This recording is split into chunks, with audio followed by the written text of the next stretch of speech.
Okay. I'm 18 years old, and I'm lying in bed with my mother, and we're watching reruns of Taxi in the tiny garden apartment that I grew up in Whitestone, Queens. And watching Taxi is the only thing that makes my mother happy since my father was killed. And it takes her mind off of stuff. And it makes me feel better to see her happy, because I have such guilt because I missed the funeral and I wasn't there when he died. I was a kid and I was dying to get out of Queens and get rid of the 718. I wanted a 212, and I moved to Manhattan to a tiny studio apartment with 5 girls in Greenwich Village on Bleecker and 10th. And we partied every night. We went out to bars and restaurants and clubs. And then, to get even further from the 718, I went to France. And that's when I got the call. And it was a French holiday. And everything was closed, including the American embassy. And I couldn't get home. And it's 1985, so I can't go online and just book a flight.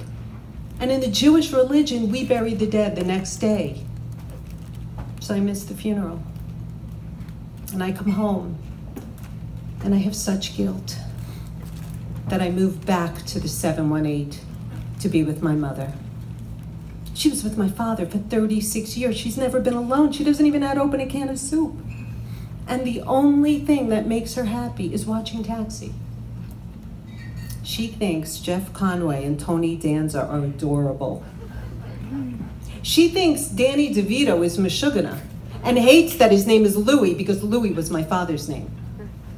But she loves Judd Hirsch. She says, if I can meet a man like Judd Hirsch, all will be great in the world again.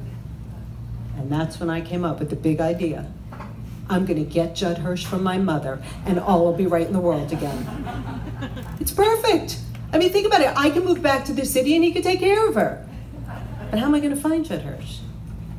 First, I called 411, information. He was from the Bronx, but they didn't have any listing for Judd Hirsch.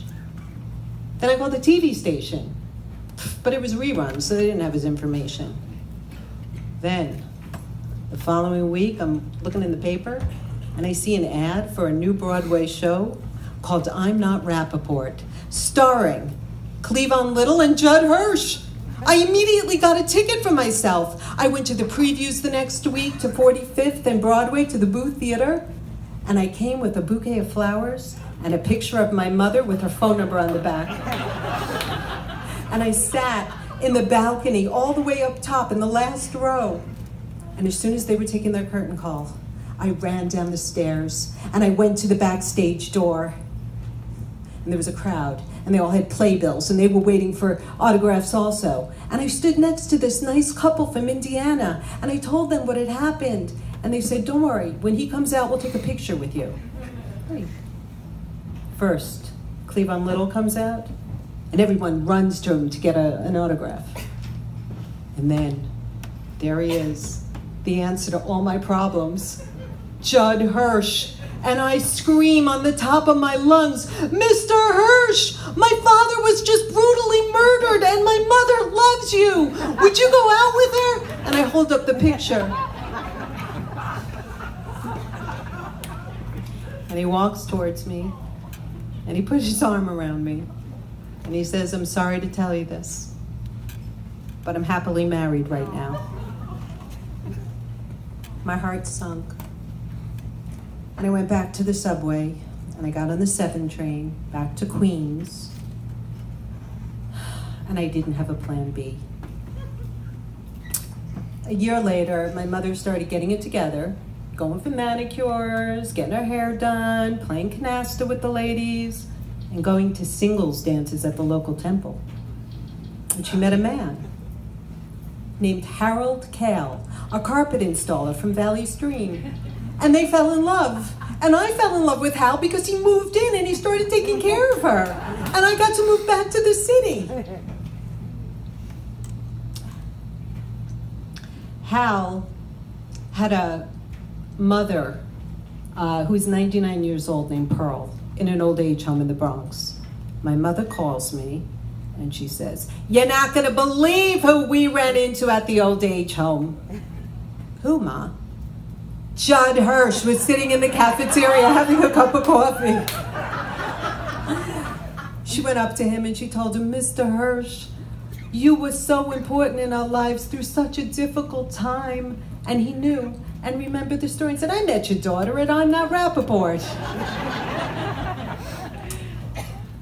Hal recently died of pancreatic cancer.